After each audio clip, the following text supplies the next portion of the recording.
किसी ने बड़ी कमाल की बात कही है कि आवाज ऊंची हो तो कुछ लोग सुनते हैं, लेकिन अगर बात ऊंची हो तो बहुत सारे लोग सुनते हैं।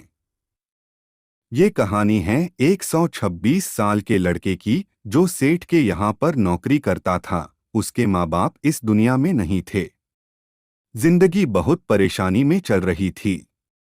वो जाता था, रोजाना पैसे कमाकर घर आता था, खाना बनाता और खा के सो जाता था। एक दिन उसने देखा कि 4 रोटी और सब्जी बनाई। हाथ मुंह धोकर वापस आया तब तक 3 बजे। दूसरे दिन भी यही हुआ। तीसरे दिन उसने ध्यान रखा और देखा एक मोटा सा चूहा रोटी लेकर जा रहा था, और फिर उसने उस चूहे को पकड़ लिया। चूहे को पकड़ा तो चूहे ने कहा, भाई मेरी किस्मत का क्यों खा रहे हो? मेरी रोटी तो मुझे ले जाने दो। तो लड़के ने कहा, बेटा मेरे पास में ज्यादा पैसे नहीं हैं, सिर्फ 4 रोटी ही बनाई है मैंने, उसमें से एक तुम ले जा रहे हो, मैं क्या करूं?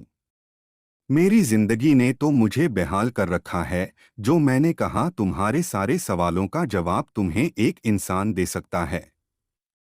लड़के ने पूछा, कौन है? तो चूहे ने कहा, गौतम बुद्ध। उनके आश्रम में जाओ, उनसे अपनी जिंदगी के बारे में पूछो, वो तुम्हें रास्ता बताएंगे कि क्या करना है। लड़के ने कहा, ठीक है, मैं आज ही जाऊंगा उनके पास। और वो निकल पड़ा। चलते चलते रात हो गई। उस लड़की को कुछ दिखाई नहीं दे रहा था। कुछ दूर चलते ही थोड़ी देर पर एक हवेली दिखाई दी। वहां गया, जाकर मांगी। पहली की मालकिन ने पूछा, बेटा कहाँ जा रहे हो? तो लड़के ने कहा, गौतम बुद्ध के आश्रम जा रहा हूं उनसे मिलने के लिए। मालकिन ने कहा, बहुत अच्छी जगह जा रहे हो। गौतम बुद्ध से ही मेरे एक सवाल का जवाब लेकर आना। अगर वो सवाल का जवाब दे दे तो लड़के ने कहा, जरूर आपके सवाल का जवाब पूछूंगा, आप बताइए। तो हवेली की मालकिन ने कहा, बेटा मेरी 120 साल की बेटी है, जो कि 20 सालों से एक भी शब्द नहीं बोली, बोल नहीं सकती। बस उनसे पूछ लेना कि मेरी बेटी कब बोलेगी। ये बोलते बोलते उनकी आंखों में आंसू आ गए। लड़के ने कहा, माताजी आप परेशान ना हो, मैं जाऊंगा और आपके सवालों का जवाब जरूर लेकर आऊंगा। लड़का अगले दिन चल पड़ा। रास्ता बहुत ज्यादा लंबा था। रास्ते में उसे बड़े बड़े पहाड़, बर्फ वाले पहाड़ और घने जंगल मिले। उसे समझ में नहीं आ रहा था कि कैसे पार करूंगा, बड़ी देर हो जाएगी। तभी उसे एक जादूगर दिखाई दिया, जो वहां बैठ करके तपस्या कर रहा था। जादूगर के पास गया। उसने बोला कि मुझे गौतम बुद्ध से मिलने जाना है।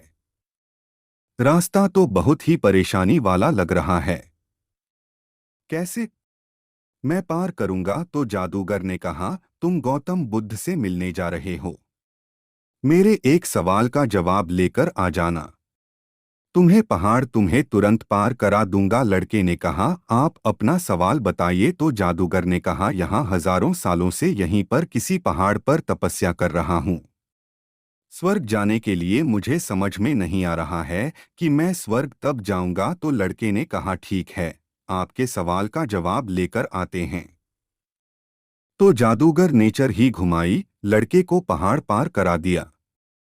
अब मैदानी इलाके आ गया था। वहां पर एक बड़ी सी नदी थी। लड़के के सामने फिर से एक समस्या थी। अब यह नदी कैसे पार करे? तभी उसे वहां पर एक बड़ा सा कछुआ दिखाई दिया। कछुए से मदद मांगी कि मुझे अपनी पीठ पर बैठाकर नदी पार करा दीजिए। कछुए ने कहा, ठीक है। जब नदी पार कर रहे थे तो कछुए ने पूछा, कहाँ जा रहे हो? तो लड़के ने कहा, गौतम बुद्ध से मिलने के लिए जा रहा हूँ। कछुए ने कहा, हुआ वहीं बड़ी अच्छी जगह जा रहे हो। एक काम करना, मेरे एक सवाल का जवाब ले आना। वो लड़के ने कहा, आपका भी सवाल बताइए। कछुए ने अपना सवाल बताया कि मैं 500 सालों से इसी नदी में और ड्रैगन बनने की कोशिश कर रहा हूँ। ड्रैगन कब बनूंगा ये बस पूछ करके आना। लड़का पहुंचा आश्रम में। गौतम बुद्ध के पास रोचन चल रहा था। गौतम बुद्ध ने कहा, हर कोई मुझसे सवाल पूछ सकता है, लेकिन सिर्फ 3 सवालों के जवाब दिए जाएंगे। अब लड़के के सामने समस्या थी कि किसके सवाल को छोड़ें और किसका पूछें। लड़के ने सोचना शुरू किया। सबसे पहले वो हवेली की मालकिन ध्यान में आई तो उसे लगा कि वो अपनी बेटी का इलाज कराना चाह रही है। उनकी बेटी बोल नहीं रही हैं, उनकी आंखों में आंसू थे। उनका सवाल पूछना जरूरी है। दूसरी जो तस्वीर उसके दिमाग में नजर आई वो आई जादूगर की। जादूगर बर्फ के पहाड़ों में 1000 सालों से तपस्या कर रहा है। तीसरी तस्वीर कछुए की आई है जो कि 500 सालों से नदी में ड्रैगन बनना चाह रहा है। फिर लड़के को अपनी तस्वीर नजर आई जो सेठ के यहाँ एक लड़का नौकरी कर रहा है। लड़के ने सोचा मैं तो नौकरी कर ही रहा हूँ, खाना खा ही रहा हूँ।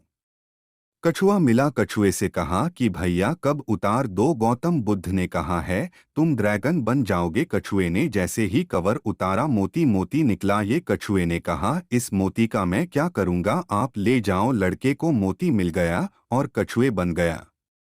थोड़ा आगे चला तो जादूगर मिला। जादूगर को जाकर के कहा भैया आपको छड़ी छोड़नी पड़ेगी तभी आप जा पाओगे। जादूगर ने कहा ये लोग छड़ी छोड़ दी, ये छड़ी तुम रख लो, मैं स्वर्ग चला जाऊंगा। जादू का स्वर्ग चला गया और बारी बारी तीसरे सवाल के उत्तर की ये पहुंचा उस हवेली में जहां मालकिन ने सवाल भेजा था।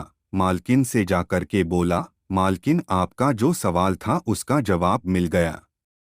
आपकी 20 साल की बेटी की जिस दिन शादी हो जाएगी उस दिन ये बोलना शुरू कर देगी। उन्होंने कहा क्या बात है? देर किस बात की, मेरे सामने ही तो दूल्हा बैठा है। तुमसे बढ़िया लड़का कौन हो सकता है? लड़की को बुलाया गया। लड़के ने लड़की को देखा। लड़की ने लड़के को देखा। शादी करा दी गई और जैसे ही शादी हुई लड़की ने पहली बार बोली आप तो वही होना जो उस दिन रात में आकर हमारे यहाँ रुके थे। लड़की ने बोलना शुरू कर दिया। लड़के के पास जिंदगी में पैसा आ गया क्योंकि मोती मोती आ गए, जादूगर की छड़ी आ गई, मतलब ताकत आ गई और शादी भी हो गई। लड़के की जिंदगी सेट हो गई सिर्फ इसलिए क्योंकि उसने अपने सवाल का त्याग कर दिया था।